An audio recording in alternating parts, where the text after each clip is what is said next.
perbaikan jalan Solo Purwodadi yang sudah bertahun-tahun nggak pernah beres-beres. Benar? Dan saya tahu karena saya hampir setiap minggu itu sekali, 2 kali, 3 kali kalau mau ke Randu Blatung, ke Blora pasti lewat. Sindiran Jalan Nasional Solo Purwodadi yang bertahun-tahun rusak dan tak pernah beres disampaikan Jokowi saat kunjungan kerja ke Purwodadi, Jawa Tengah. Dalam 2 bulan terakhir, sudah 3 kali Presiden Jokowi menggelar kunjungan kerja di sejumlah wilayah Jawa Tengah. Yang jadi sorotan, lokasi kunjungan kerja Jokowi kerap beririsan dengan lokasi kampanye Capres nomor urut 3 Ganjar Pranowo. Misalnya, kunjungan Jokowi ke Purworejo awal Januari lalu, hanya selang sepekan setelah Ganjar safari ke wilayah yang sama. Sementara di Salatiga, Jokowi kunjungan kerja hari Senin, Ganjar safari politik hari ini. Ganjar mengaku tak merasa membuntuti atau dibuntuti oleh Jokowi. Saya nggak buntuti siapa-siapa dan saya tidak merasa dibuntuti. Jadi karena kami harus menuntaskan beberapa titik yang ada di Jawa Tengah, ya kami harus komunikasi. Dan ada pesan-pesan khusus saja dengan teman-teman partai yang ada di daerah. Jadi ini ada di Perjuangan, ada Perindo, di P3 Hanura juga ada di sana. Kita konsolidasikan yuk, kita gerak yuk, calegnya juga gerak yuk. Ini sudah saatnya kita melakukan sprint di hari terakhir. Jadi tidak buntut-buntutan. Istana Kepresidenan membantah kunjungan kerja Jokowi ke Jawa Tengah ada kaitannya dengan agenda Pilpres. Koordinator Staf Khusus Presiden Ari Dwi Payana membantah kunjungan Jokowi untuk menyapu kampanye Ganjar yang tengah intens di Jawa Tengah. Oh enggak, ini daerah-daerah yang padat penduduknya di Indonesia kan populasi penduduknya Jawa ya. Jawa Tengah, Jawa Timur, Jawa Barat begitu. Kita tahu bahwa kunjungan kerja presiden itu sesuatu yang tidak ada hubungannya dengan pemilu. Ini terkait dengan memastikan program-program prioritas termasuk program Indonesia Sehat, Indonesia Pintar itu terlaksana. Berarti bukan menyapu jejak salah satu? Enggak lah, tidak ada hubungannya dengan itu. Jawa Tengah menjadi salah satu provinsi kunci mendongkrak suara elektoral di Pilpres. Dalam Pilpres 2019, Jawa Tengah menjadi basis utama elektoral PDI Perjuangan dengan menyumbang hampir 30% dari sekitar 19 juta pemilih provinsi dan menyumbang 21% suara nasional untuk PDIP. Tim Liputan Kompas TV.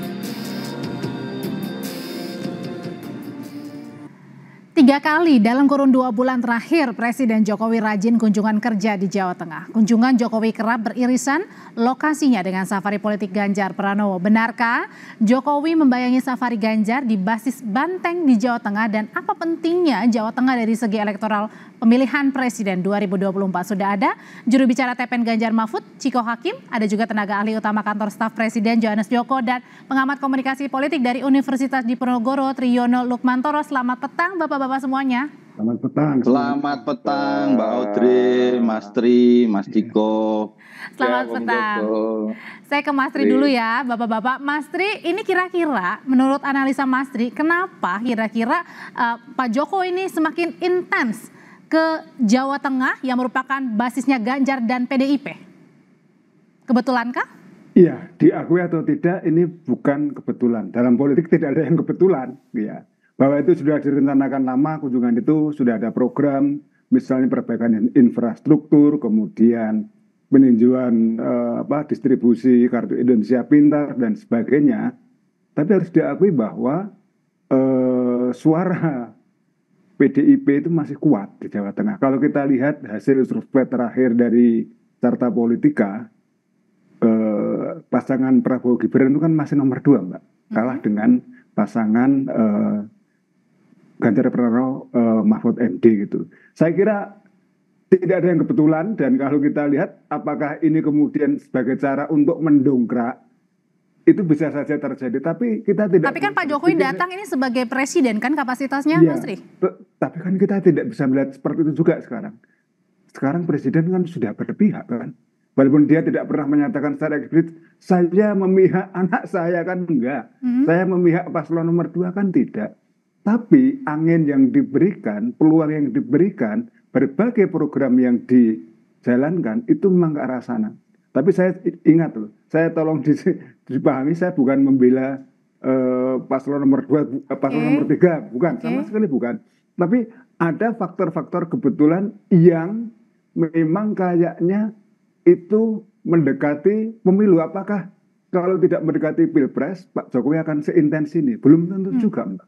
Karena perbaikan infrastruktur, kemudian berbagai program pembangunan bangsa yang lain itu selalu rutin dijalankan Pak Jokowi. Nah, kita lihat bahwa yang namanya Pulau Jawa ini dan terutama Jawa Tengah ini adalah kelompok-kelompok nasional masih kuat gitu, dan ini butuh endorser ya yang lebih kuat daripada sekedar seorang ketua partai, daripada sosok kontestan dalam Pilpres. Dan itu bukan faktor yang semata-mata kebetulan. Dan kalau kita lihat, loh, jadwalnya kan sudah rapi. Nanti kan KSP kan nanti akan bilang seperti itu. Sudah rapi. Nah, tahan dulu sampai di situ. Saya mau langsung tanya ke Mas Johannes kalau gitu ya, Mas Tri. Ya, Mas Tri, ini kalau dibilang memang benar agendanya belakangan ini intensnya ke Jawa Tengah. Kenapa, Mas? Ada apa yang dikhawatirkan di Jawa Tengah sehingga Pak Presiden dalam 1 bulan terakhir sering kunjungan ke sana? Untuk saya, Mbak. Ya, Mas Johannes. Mas Johannes Joko. Mas, ya, kalau tadi gini Mbak, yang namanya kalau Mas Tri tadi kan bilang bahwa nggak ada yang kebetulan gitu. Kalau bahasa Jawanya itu kan otak-atik gatuk gitu terhadap suatu peristiwa begitu. Kalau kami di KSP yang memang kami tahu faktanya, perencanaannya memang sudah jauh-jauh hari begitu. Bahwa yang dilakukan presiden ataupun agenda presiden itu framing narasinya itu bisa dibikin ke kanan, ke kiri dan segala macam oleh pihak-pihak yang berkepentingan, ya itu menurut kami sah-sah saja. Tetapi kan begini, pemerintahan ini kan harus tetap berjalan terus. Apapun yang terjadi dalam agenda, mau ada agenda politik apapun begitu. Karena situasi yang kita hadapi hari ini kan situasi yang tidak mudah begitu. Situasi dalam krisis pangan, kemudian situasi ekonomi, krisis ekonomi karena geopolitik. Maka ya Bapak Presiden dengan segala sisa waktu yang ada tentu akan melakukan berbagai hal untuk memastikan semua program-program strategis dan perencanaan-perencanaan yang sudah dilakukan itu betul-betul berjalan. Termasuk mempertanyakan soal jalan rusak di Jawa Tengah yang tidak kunjung selesai ini, Mas Joko? Ya itu kan internal korektif koreksi internal begitu, dan itu kan disampaikan juga kepada Pak Basuki, karena memang saya orang Solo, saya tahu benar Mbak bagaimana situasi dan kondisi jalan yang disampaikan Bapak Presiden, kontur tanahnya dan segala macam itu memang tidak mudah gitu. Maka itu diperlukan hal-hal yang extraordinary untuk dilakukan perbaikan itu begitu. Masalahnya ini secara tidak langsung begitu ya, atau langsung begitu, beberapa hari sebelumnya kan juga Mas Ganjar mengkritik soal jalan rusak pas kampanye di Lampung. Apa ini dianggap suatu kebetulan? Ya kalau di Lampung jalan rusak kan saya tahu benar Mbak, waktu itu mengawal yang rusak jalan di Lampung itu kan jalan provinsi, jalan kabupaten, jalan nasionalnya sih oke aja begitu. Kalau dalam konteks yang disampaikan Bapak Presiden itu kan baik Mbak, itu bentuk korektif internal Bapak Presiden bahwa memang yang disampaikan itu kan jalan nasional begitu. Oke, kalau gitu sekarang saya ke Mas Ciko deh. Mas Ciko, kalau dari Pak Jokowi yang menjadi soal jalan rusak, kemudian merasa dibuntuti atau enggak, sebenarnya dari PDI Perjuangan sendiri dan tim sukses Ganjar Mahfud sendiri ngelihatnya gimana sih, Mas Ciko? Kami sekarang sedang fokus untuk memenangkan Pilpres ini ya. Kalau bisa bahkan 1 putaran ya. Tapi kalau nggak bisa ya 2 putaran pun nggak apa-apa. Jadi itu yang menjadi fokus utama kami. Yang tadi seperti disampaikan oleh calon presiden kami Pak Ganjar Pranowo, kita tidak merasa dibuntuti siapapun atau membuntuti siapapun. Tapi ini pandangan pribadi saya, justru dengan munculnya Pak Jokowi sering turun ke masyarakat akhir-akhir ini menjadi hal yang positif bagi kami, karena masyarakat akhirnya bisa melihat, karena Pak Jokowi ini kan populer ya kan, tingkat approval ratingnya tinggi, jadi pastinya masyarakat menginginkan sosok yang seperti beliau. Jadi maksudnya dianggap menguntungkan buat 03. Itu loh makanya meneruskan kepemimpinan beliau itu orang yang sosoknya seperti beliau, dan sosok yang paling dekat karakter kepemimpinannya, sosok rekam jejaknya, juga sosok sejarah hidupnya, dari berangkat dari rakyat biasa menjadi from zero to hero. Tapi kalau itu disinggung sosok soal Pak jalan Ganjar rusak Pranowo. bukannya merugikan Mas Ganjar sebagai mantan gubernur Tadi Jawa Tengah? disampaikan oleh Enggak Mas dong. Yohanes. Tadi disampaikan oleh Mas Yohanes. Oke. Jalan yang rusak itu, makanya tadinya saya mau nanya, itu jalan provinsi apa jalan nasional? Nah, tadi sudah dipertegas oleh Mas Yohanes bahwa itu jalan nasional. Tapi itu juga salah satu halnya kita mau bicara soal menguntungkan. Saya bisa mengatakan begini, artinya bayangkan orang sehebat Pak Ganjar yang sukses diakui oleh semua lembaga dan masyarakat di Jawa Tengah selama 2 periode memimpin Jawa Tengah, dia berhasil menurunkan kemiskinan paling tinggi dibandingkan penurunan kemiskinan di daerah lain, mendapatkan penghargaan dari KPK 3 tahun berturut-turut. Orang seperti Pak Ganjar aja masih ada hal-hal yang masih perlu diperbaiki, ya kan?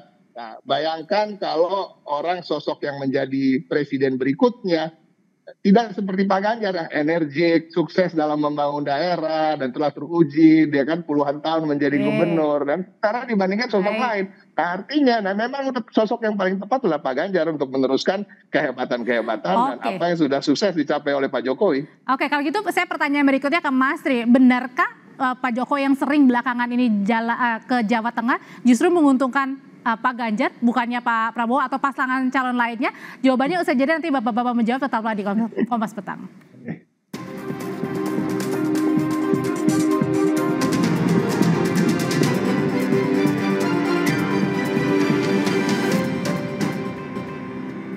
Melanjutkan perbincangan kita sebelumnya, Mas Tri, jadi kalau menurut Mas Tri sendiri, siapa sih yang paling diuntungkan dengan seringnya kehadiran Pak Jokowi di Jawa Tengah? Ya, kalau kita ngomong soal Bapak Presiden, Jokowi dan sebagainya pasti nanti masyarakat. Karena masyarakat yang menerima bantuan sosial, masyarakat yang menerima manfaat dari jalan yang diperbaiki dengan harga mahal, kemudian kualitasnya bagus dan sebagainya. Tapi memang ini pasti punya efek atau pengaruh elektoral gitu. Seberapa tinggi, seberapa jauh, memang ini perlu diteliti gitu ya. Artinya perlu dikaji lebih lanjut. Bahwa kemudian paslon mana nih yang diuntungkan? Ya, kalau Mas Joko mengklaim, ya jelas paslon nomor 3 dong. Karena kan Pak Ganjar itu kan penerusnya Pak Jokowi dan sebagainya. Dan ya ada kemiripan secara biografis dan sebagainya. Tapi nanti orang juga bisa melihat, loh anaknya Pak Jokowi kan di paslon nomor 02, masuk dan sebagainya. Tapi sekali lagi Jokowi ini seringkali menggunakan simbol-simbol, Mbak.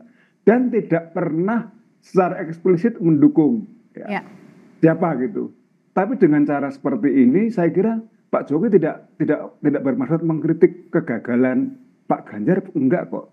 Memang jalanan ini ya yang diresmikan atau yang kemudian sekarang sedang diperbaiki itu kan memang yang sering rusak. Daerah-daerah Blora, daerah-daerah seperti Solo dan sebagainya itu daerah-daerah Pantura sana, Pantura Timur gitu kalau istilah saya, Pantura Timur Jawa Tengah, itu memang tanahnya labil gitu. Dan itu menurut saya perlu tantangan dan saya kira gubernur atau bupati mungkin tidak punya dana yang semahal, setinggi pemerintah pusat. Dan ini adalah salah satu cara Pak Jokowi ingin tidak saja memberikan kesan bahwa dia dekat dengan masyarakat, tapi juga berikan warisan infrastruktur yang sangat-sangat baik gitu, Mbak. Jadi ingin ditegaskan lagi nih Mas Joko bahwa tidak ada saling buntut-membuntuti ya? Atau dibuntuti? Lah itu kan menurut Kompas. Kompas kan kemarin waktu Pak Karena Presiden. kebetulan. Enggak, Kompas waktu Pak Presiden jalan ke Kupang, jalan ke Kalbar, kemana dibilang membuntuti. Sekarang Pak Presiden jalan duluan, narasinya dibikin bersamaan. Ya, tadi juga Mas Tri meminjam kata-kata Mas Tri juga, Mas Joko kan, kalau misalnya tadi itu adalah mendobrak suara di Jawa Tengah. Enggak gini Mbak. Yang kami tahu ya Mbak ya, yang kami tahu di kantor staf Presiden, jadwal itu kan memang sudah ada sejak jauh hari Mbak. Bahwa ada berbagai agenda, misal contoh agenda yang dihadiri oleh Bapak Presiden di Wonosobo, apel santri dan pelajar emas 2045, itu tidak bisa acara yang dipersiapkan hanya dalam hitungan hari, Mbak. Itu butuh waktu berminggu-minggu, karena mengerahkan orang datang ke satu titik, kemudian orang itu ramai dan segala macam.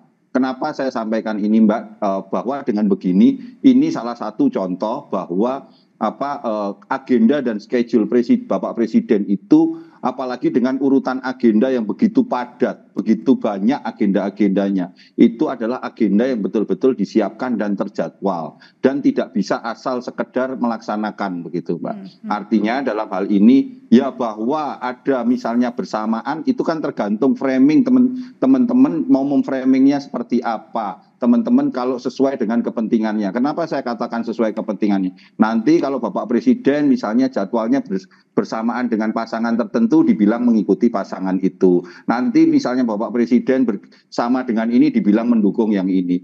Pasti apapun yang dilakukan oleh Bapak Presiden Jokowi hari ini itu pasti akan dilihat selalu dalam kacamata politis dan kepentingannya masing-masing. Tetapi yang harus kita tegaskan dan ingin saya sampaikan kepada masyarakat. Tapi kalau tadi Mas Tri bilang Pak Jokowi ini sering menggunakan sering kerap menggunakan simbol-simbol oleh Bapak Presiden itu hanya sebenarnya yang diuntungkan ujungnya adalah masyarakat begitu, Mbak. Kalau tadi Mas Tri bilang Pak Jokowi ini kerap kali menggunakan simbol-simbol, Mas Joko? Contohnya? Misalnya Contohnya Mbak Audrey simbol seperti apa? Mas Tri? Ya, saya kira misalnya dulu pas Pak Jokowi masih mendukung Pak Ganjar, pemimpin yang rambut putih maksudnya. Itu adalah yang rambutnya putih, yang dahinya berkerut dan sebagainya. Itu misalnya seperti itu. Kalau dalam kaitan ini mungkin kalau ngomong infrastruktur susah juga, Mas, dari simbol-simbolnya seperti apa. Tapi ketika dia ngomong ini Sragen dan sebagainya, ini tokoh-tokoh dari bupatinya itu kan dari PDIP kebanyakan. Dan itu menurut saya cara Jokowi untuk mengatakan saya tidak ada persoalan dengan PDIP. Jadi ini contoh bagaimana Jokowi secara pelan-pelan, secara gradual, secara sangat halus ingin memberikan implikasi. Jadi implikasi itu is not direct effect, ya, is not direct influence, tapi nanti hasilnya diharapkan sesuai dengan apa yang diakhiri. By simbol gitu ya. Oke, Mas Joko mungkin sedikit sebelum saya ke Mas Joko terakhir. Ya, apapun yang dilakukan Bapak Presiden hari ini kan beliau ingin memastikan, Mbak, semua program-program yang sudah direncanakan waktu tidak panjang, hanya tinggal 8 bulan sampai 20 Oktober 2024 dan banyak hal yang memang harus dikebut dan dikerjakan. Dan dalam konteks itu maka hari ini beliau sangat bekerja keras sekali untuk masuk dan bertemu dengan masyarakat dengan agenda yang begitu padat, bukan hanya nantinya di Jawa Tengah, tapi di seluruh daerah-daerah Indonesia. Itu, Mbak. Oke, kalau gitu terakhir ke Mas Ciko. Mas Ciko, kalau misalnya Pak Jokowi sering datang ke Jawa Tengah, Pak Ganjar juga di Jawa Tengah, begitu ada kemungkinan nggak kalau gitu keduanya mungkin bertemu deh, udah lama nih nggak ketemu bareng?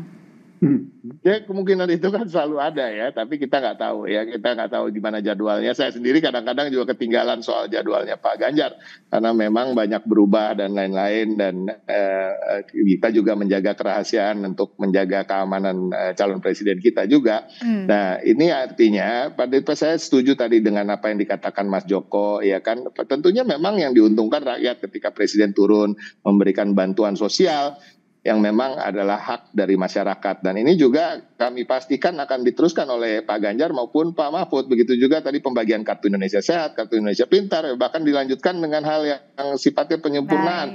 Cukup dengan KTP, nanti KIP, KIS, dan lain-lain itu kan dilanjutkan. Jadi intinya kami tidak mempermasalahkan ini sama sekali, tidak merasa dibuntuti maupun membuntuti. Ya semoga saja apa yang dilakukan Pak Jokowi membawa maslahat bagi masyarakat. Mas Ciko terima kasih, Mas Joko terima kasih, Mas Tri terima kasih, sehat selalu semuanya.